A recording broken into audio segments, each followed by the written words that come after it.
Hello বন্ধুরা, আজকে একটু ভিন্ন টপিক নিয়ে আসলাম আপনাদের মাঝে। নতুন প্রজন্মের কন্টেন্ট ক্রিয়েটর যারা তারা থটস অফ বিল্লালকে চিনেন না এমন কেউ নাই মনে হয়।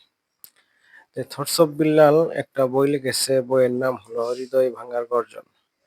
এই বইটির মূল্য নির্ধারণ করা হয়েছে ৳১,০০০।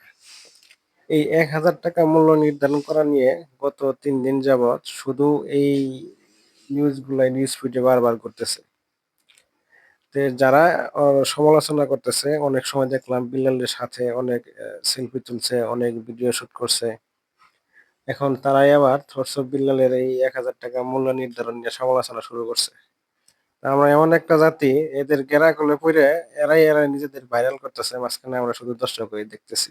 এখন আমার প্রশ্ন হলো, উনি যদি বইটির মূল্য ৳১,০০০ নির্ধারণ করে, তাতে আপনার সমস্যা কি? ও কি আপনাকে জোর করে কিনতে বাধ্য করছে? বাধ্য তো করে নাই। তা আপনাদের এত অ্যালার্জি কেন? উনি ৳১,০০০ মূল্য নির্ধারণ করুক, ৳৫,০০০ মূল্য নির্ধারণ করুক। উনার বই তো আপনাকে কিনতে বাধ্য করে নাই। আপনার মন চাইলে কিনবেন, না চাইলে কিনবেন না। এখানে তো সমালোচনা করার আমি কিছু দেখতেছি না।